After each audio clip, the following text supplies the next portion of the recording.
In this video, I'm going to explain how I built a $3.7 million e-commerce watch brand in 6 months. You see, most brands don't fail because the product is bad. They fail because nobody cares. And if you're thinking luxury watches, that's impossible. Well, guess what? Without celebrities or huge budgets, most people think it's impossible for you to make money. But hey, you're not wrong to be skeptical, right? However, in the last 6 months, my watch brand generated £3 million, over 3.7 million USD, without influencers, without discounts, and without mass production. More importantly, this wasn't luck. So in this video, I'll break down the 4 exact factors that made this inevitable and why this same model works in any industry if you commit to it. For context, this brand didn't appear overnight. I've been building PhnyxWatches in public for over 4 years, not hiding my mistakes, not pretending wins came easily. I documented the losses, the pivots, the patience, and I've been very clear about one thing. This isn't a watch brand. This is a demand brand. The watches are just a vehicle. You can see videos here of the campaigns we shot in the beginning, recent campaigns, and all of that. Now, for those who are new here, I've built and sold 2 e-commerce brands for $128 million. Now, I don't say that to impress you. I say it so you understand. I don't guess. I engineer outcomes. So everything you're about to hear is intentional. And here is the dashboard. £3,089,831 in 6 months. That's roughly $3,716,000, 449.41 USD. And what matters more than the numbers is how it was done, because that is the part you can replicate. So we're going to focus on the 4 contributing factors, right? The first one is demand before product, right? Now, the thing is, most brands go the old route, right? They build a product and pray. They hope that, oh yeah, we'd like to get some revenue. But what we did is the exact opposite. Before most people ever touched a Phoenix watch, they already wanted it. And how we did what is called content-led product placement. We did what is called content-led product placement. And by doing content-led product placement, we placed, it's literally how it sounds, we placed the watches in every video I made, right? So this made people go, oh, what? Most times people ask, oh, what watch is that? What watch are you wearing? And I always wore my watch brand. I mean, now I'm wearing an RM, but in the beginning, I always wore my watch brand, which led to people always curious, like, oh, what watch is that? What watch are you wearing? And that made people interested, right? And then we also integrated it into my lifestyle, right? So I have a lifestyle channel here on YouTube where I also post the watches, and I'm just gonna share this real quick. Lifestyle integration. So I integrated it into my lifestyle channel. So by integrating this into my lifestyle channel, it also increased the people who are interested in it, right? And then we also focused on the story before specifications, before specs, right? I told the story of, hey, I built my life from scratch. I built my life from scratch to become someone of significance. So I only sell watches to people who have built their lives from scratch to become something of significance. And that made people a lot more interested in understanding what the brand stood for, right? And that way we were also able to attract people who were very much interested in the watch. So people didn't discover the watch, they discovered the idea behind it, right? And I said this on a couple podcasts that I'd also been on, right? So when demand exists first, selling becomes a formality, right? Now the issue is, this is where most founders already lose, and we're just getting started. Then the second factor is we stayed top of mind.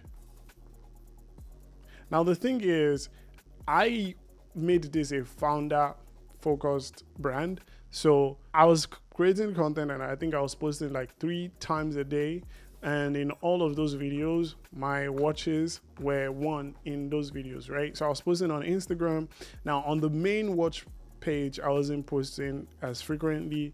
I don't even think I've posted on that page this year. But on my own main page, I was posting so much, and I was also talking about my watch brand, right?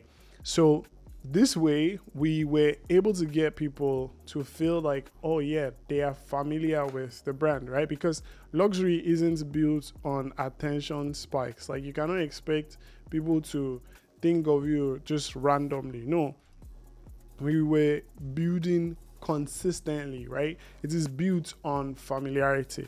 You have to build your brand in such a way that people can consistently see you, right? And I stayed visible without selling. We just focused on 3 things, right? Content, story, and repetition, right? We produced the content, we told a story, and we repeated that over and over and over and over again. And that allowed us to stay top of mind of most people, right? So when people were finally ready to buy, I wasn't an option. I was the obvious choice for them, right? And the truth is, most brands don't win by shouting. They win by being remembered. And that is what leads us to the 3rd factor, right? Which is we had an email wait list. Email wait list, right? And that also generated a lot of anticipation. We had people who anticipated our launch, right? We didn't launch to strangers. We didn't launch to strangers, right? We launched to people who were primed. We launched to people who were primed, who were already interested in what it is that we had to offer. Because at this point, if you go on the website, you will see that it will ask you to enter a secret phrase. And the only way for you to get that secret phrase is if you've been on the wait list, right? So our emails were not just a tool, it was a way to generate proof of intent. And with every drop, we already had buyers.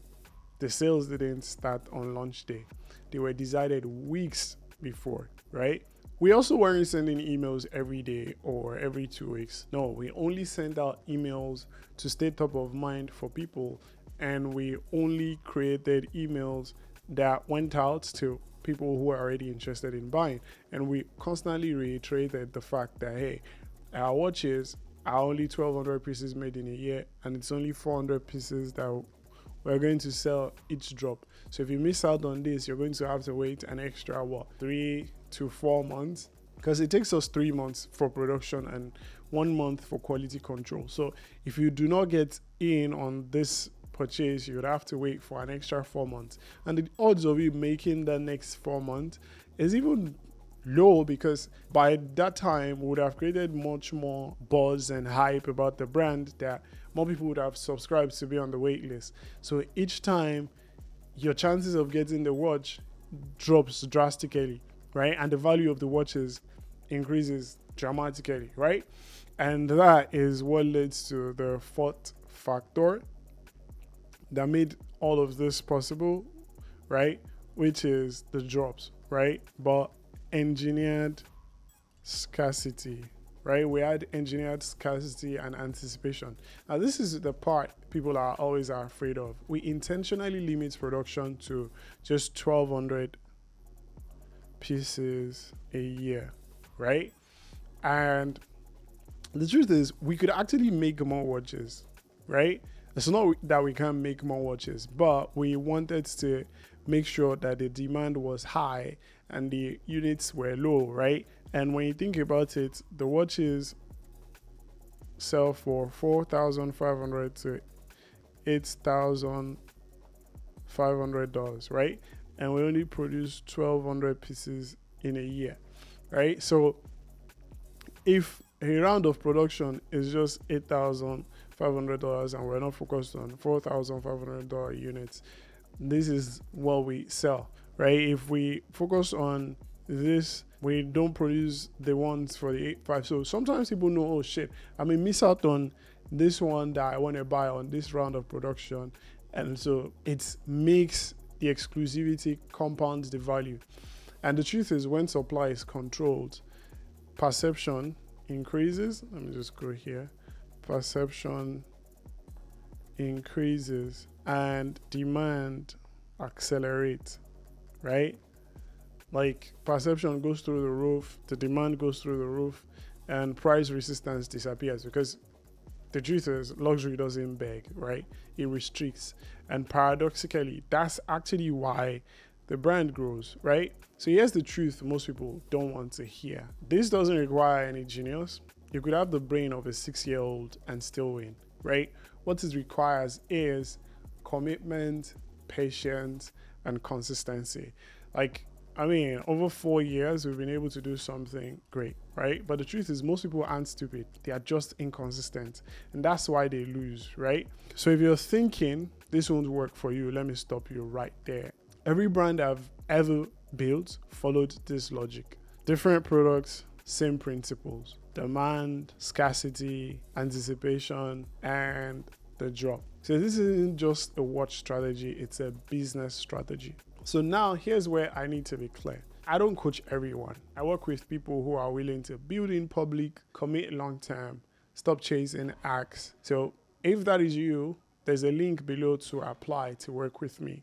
Now understand, this isn't a random thing. This is a decision you make. On that application, we'll assess your idea, your positioning, and your commitment level. If it's a fit, we'll build something real.